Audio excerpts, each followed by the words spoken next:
Y'all made out. Like, you're not telling us that you made out before this book took place, but like, we know. So now we're on this trend of a book a day, which is absolutely stunning. The graphic audio definitely makes me uncomfy because it has a lot of like sound effects. Hi friends, welcome back to my channel. My name is Tori if you're new, and this is going to be a reading vlog that's a little bit chaotic. I'm reading a bunch of books that I want / need to get through. It's partly my end of the year TBR books that I need to finish, / a bunch of books that I'm kind of in the middle of that are fairly short, that fit like a wintry fantasy romance vibe. Hopefully that sounds good to you. I'll talk about the TBR that I'm hoping to get to just within the next couple days.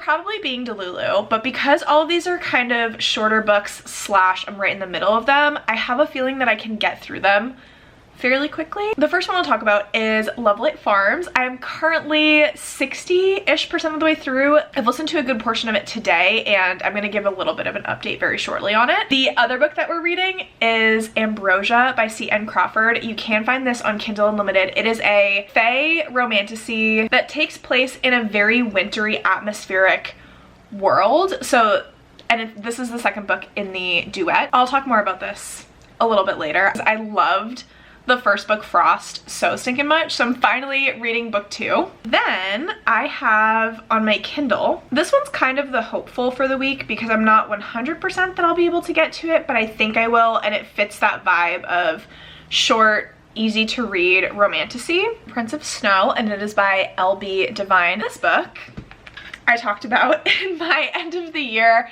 book tag as one of the books that I need to finish before the end of the year. I soft DNF'd this book a couple months ago. I'm hoping to return to it. My audiobook just came back in on Libby. It's Jade City. I made it more than halfway through this book when I read it a couple months ago, and so I'm thinking I'm just going to finish out the end of this.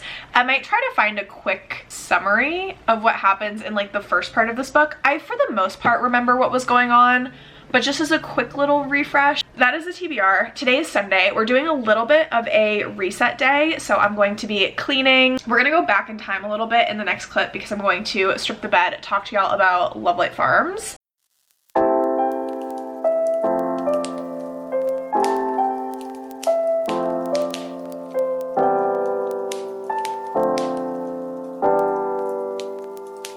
I wanted to give a little bit of an update on Lovelight Farms because I started this book in a different vlog, day 7 of BOOKMAS, but I'm continuing it and I'm gonna finish it in this one. I've finally gotten to the, not spicy bits, but like it's upping in the intensity, in the tension, if you will, and I'm actually obsessed. I love that our main character, I think her name is Stella, but Luca calls her Lala, and it's just adorable. And one of the things that like really turns her on about Luca is how much space he takes up. Like, she comments on it all the time, and I think it's really cute. She just loves when he like man spreads. Like, she's like, just the amount of space that he like takes up in my bed and like on my couch and stuff like that when he's just like chilling, and I think it's really cute.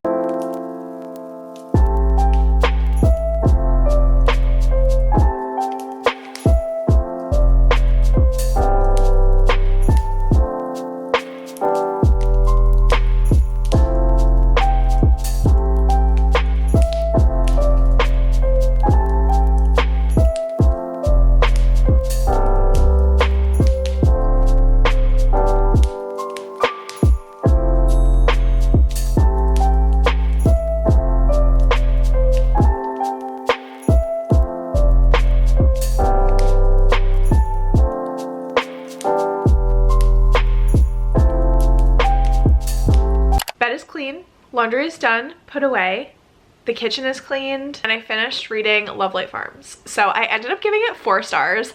I loved it. It's been a really long time since I've read a small town romance, and I think that that one was just done so well that it's really making me want to read more small town romances. But I love how everything wrapped up. You cannot convince me that Stella and Luca had been pining for each other for so long and that like nothing ever happened between them.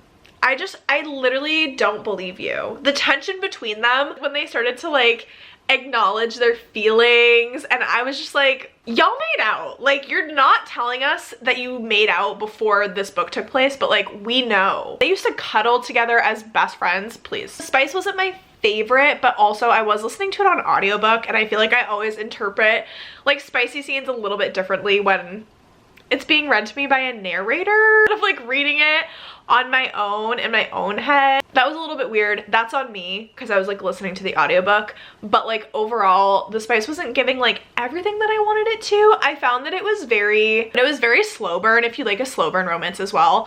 Slow burn, friends to lovers, that is just absolutely adorable. It is 8:15. I am going to be getting ready for bed. I'm gonna watch an episode of British Bake Off because that show gives me life in December. I think tomorrow my focus is going to be on Jade City. This is the book that I'm least looking forward to getting to. Books that I soft DNF, I find that I have a really difficult time returning to them because my first experience like wasn't a great one. I haven't been being great about a bedtime routine recently because what I do is just scroll on TikTok for hours and then I end up going to sleep super duper late.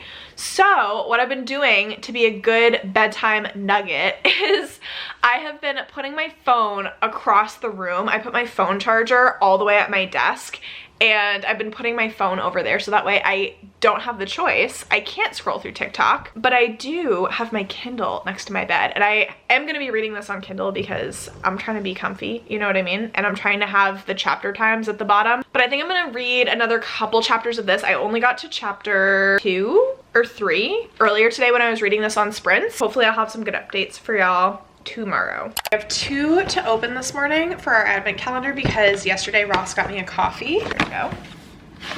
So 3.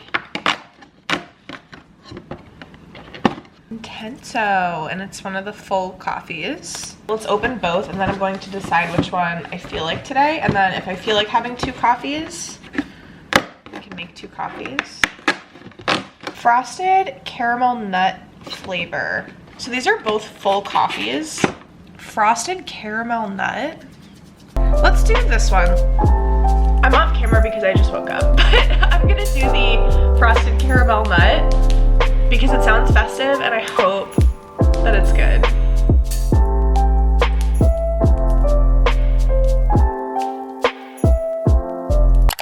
Good morning. I have listened to a couple more chapters of Jade City. I know I said I was going to like start listening to it today. I actually ended up reading the summary for it last night, and I'll leave the one that I found linked below. I really liked the summary that I found because it went chapter by chapter and gave you like the main bullet points, which was really nice because it was very easy to identify like where I had stopped reading, so I didn't continue to read and like spoil myself. Surprise, surprise. I think I'm going to want to continue on with the series. I will tell you my thoughts in just a moment. So listen to a couple chapters of this last night. I actually listened to a couple chapters of it this morning as well. So I am now on, let's listen to chapter 42. So I'm now on chapter 43, page 364.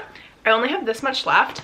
I actually think that my goal is going to be to finish this today. I'm really enjoying this. So it was definitely a case of just like wrong time in the summer when I picked this up, because now I'm finding the plot points are, I'm much more interested in everything. I'm really interested in the character dynamics. There was a big shift that takes place halfway through this book. And it's funny, I think that I put the book down right when I would have started getting like more and more into the story, if that makes sense. It was definitely a slower beginning, but now things are happening and they're happening very quickly. So I'm super excited to see where this one leaves off. I'm going to focus on this and we'll see how far we can get. Like I said, my goal is to finish it because how stunning would it be that yesterday I finished Love Light Farms. Today I could finish another book. We're just cranking out the books in December apparently, but that's perfect because I have so many books that I need to read before the end of the year. And then depending on how I'm feeling, if I'm still in a reading mood, we may switch back to Ambrosia.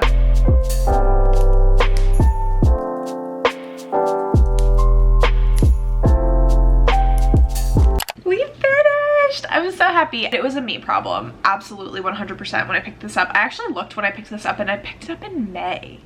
That was so long ago. I'm ending up giving it 4 stars. I think it's so interesting where it left off. I definitely want to continue with the series. I was shocked by some of the things that were going on. Vague final thoughts I'm very nervous for what Beru is up to. He's such a little rat boy. Doru is also mad sketch. I'm very curious to see what's gonna happen with him, but like I can't believe he just like escapade. Like I don't understand. They're being too soft on people. Like honestly, they really are. I need more violence, even though the end of this book was actually so violent. I'm also really pissed at Granda. Like Granda also kind of needs to go. I'm really enjoying Shay. I'm so curious as to where her character is going to go in the future because I feel like she has so much potential and she's just such a smarty baddie. I'm kind of on the fence with Hilo. Like I understand him. I think it's interesting the balance of like skills that he has between like being a very physical, like violent person, but then also like his people skills are really good. I think that that's interesting. So he does understand some of the like political dynamics at play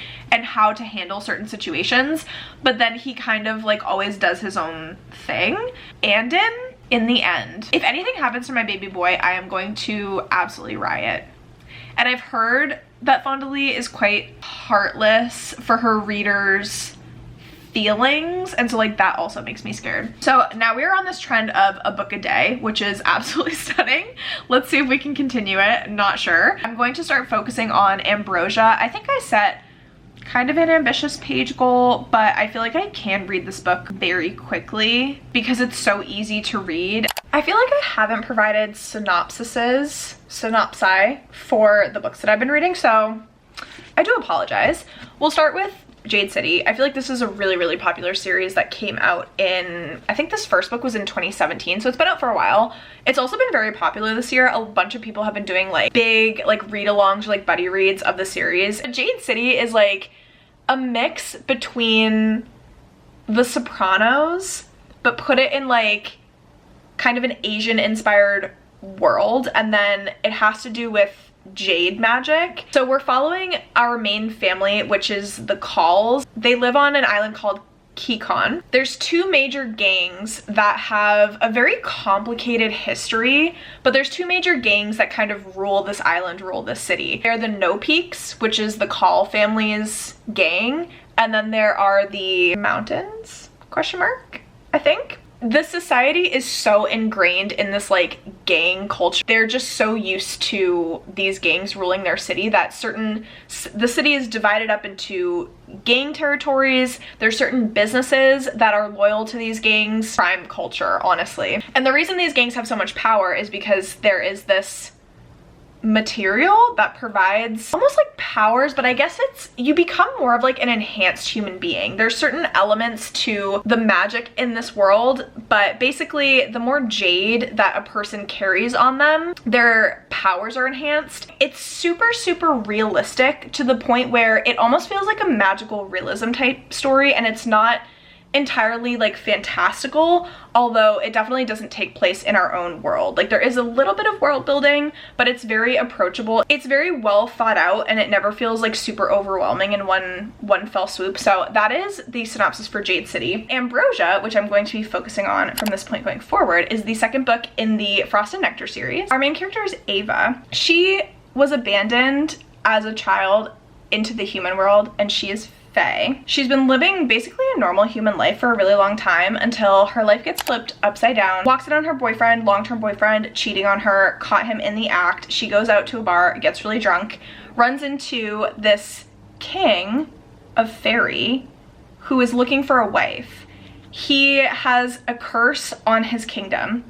It is like slowly freezing over into this frosty winter wonderland, but his people are on the brink of starvation because they can't grow any food, and he needs a queen to help break this curse on his land. So he is hosting this deadly competition where women have to fight and kill each other to become his bride and then his queen. And the ending of the first book leaves off on a massive cliffhanger. The first book isn't very spicy, even though it's definitely a new adult like series, but because of how the first book left off, I think that this one is going to be a lot more like spicy and a bit more romance heavy. Apologies that I didn't give synopsises beforehand, but we're all caught up now.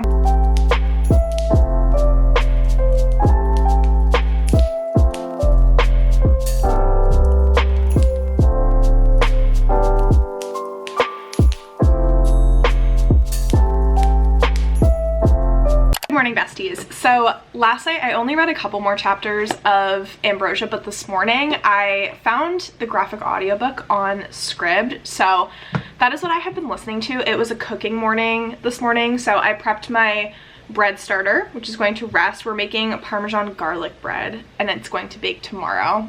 And I literally can't wait. And then I'm also making some shepherd's pie today for like lunch and dinner. I think that I made it up to page 156, chapter 23. What's really difficult between this book and the graphic audio that I'm listening to is that the graphic audio only has like 5 chapters.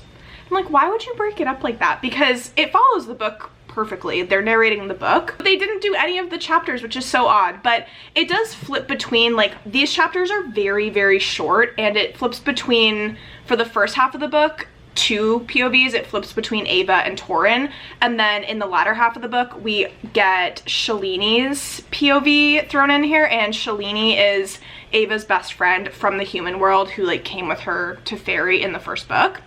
So we've started to get her POV, which is really fun. I think that the narrators do a really good job as well. The only thing that makes me kind of uncomfy about this graphic audio is that this book does have some, we'll call it spice. They've basically just been like very heated moments so far. It hasn't actually been like true spice, if you know what I mean. They constantly get interrupted, and there's 2 romances now that we're following in this book, which is so fun. The graphic audio definitely makes me uncomfy because it has a lot of like sound effects, and I don't think I need to say anything else, but it can be a little bit distracting as well. Like when they're talking about she blew out the candle and you hear like the noise of them blowing out the candle, I'm like, was that necessary? Like, we get it. And then through some of the spicy scenes, there's a lot of just like panting and groaning, and I'm like, it would have been better if y'all just stuck to what was written in the book and not like added that additional into those scenes particularly, because it just feels weird. But I only have a little less than 2 hours left in the audiobook. I have 1 hour and 52 minutes. The beginning of this book felt a little bit unmoored. Like I just felt like we were drifting, discovering this new part of Fairy that they're in. It seemed like everything that we knew about like magic and the world got thrown out the window in the last book, because now we're in like this new place. So the beginning felt a little bit off kilter for me. I wasn't sure if I was enjoying it up to like the 20% mark, but now that we've gotten a little bit more into the book, what I'm really enjoying is how Queen Mab is depicted in this. I feel like I've read a lot of fae romantasy books. Queen Mab is discussed in some, but not all, but she is like a foundational point of fairy lore, and so the fact that she is so represented in this, and she is just vicious and bloodthirsty. I'm not like drooling over Ava and Torin. It's okay. I'm not like blown away by really anything in this book so far.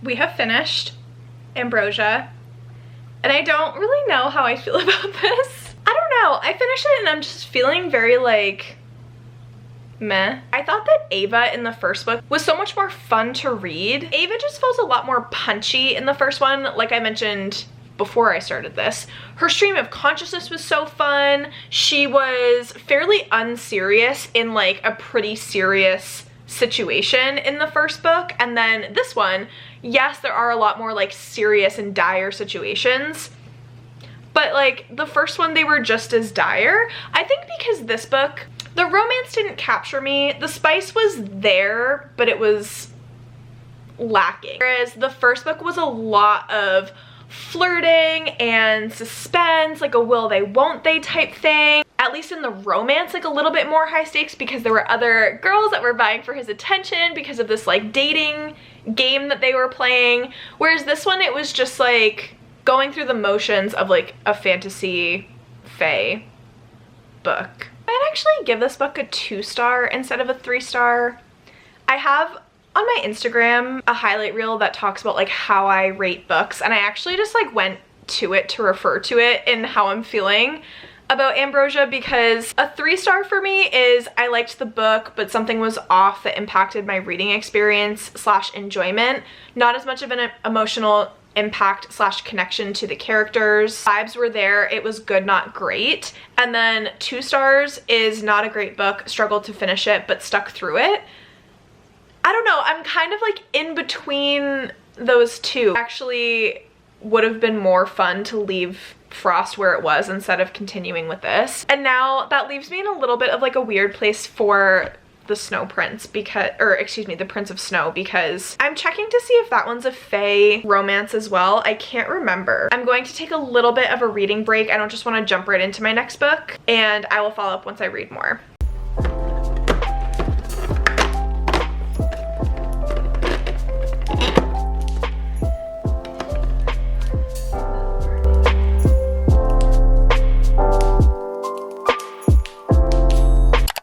Friends, I wish that I had more of a reading update for you, but yesterday was a good day and it was very productive, but not in the way that I needed to be, aka finishing The Prince of Snow.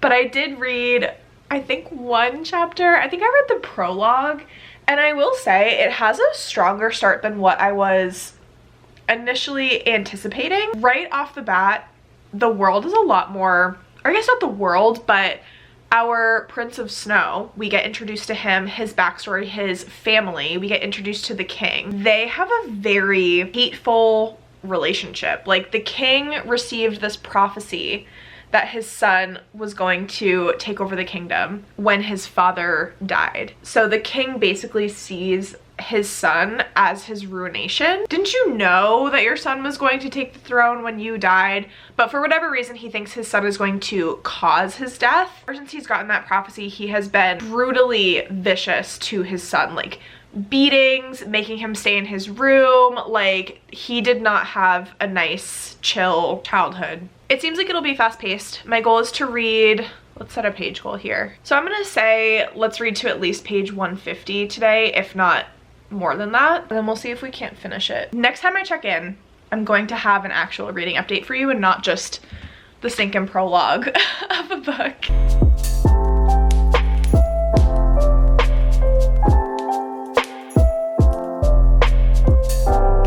Hi besties. Okay, I'm here to close out this vlog. I have a very brief final update on Prince of Snow. Basically, last night I read the first 5 chapters of it and decided not me, not today. The writing style was very, I'm gonna tell you everything you need to know and not show you, and the fact that it was so apparent right away. It's multi-POV, so I read a couple chapters from the Prince of Snow, his perspective. I read 1 chapter from the female main character's perspective, and then 1 chapter from, I think his name was Ralph or Randolph, something of the sort. His POV was the one that I was really like, I don't know if I'm going to love these like male perspectives, because he was this knight of the king. He went into the village of the female main character. They stopped into the tavern first and foremost.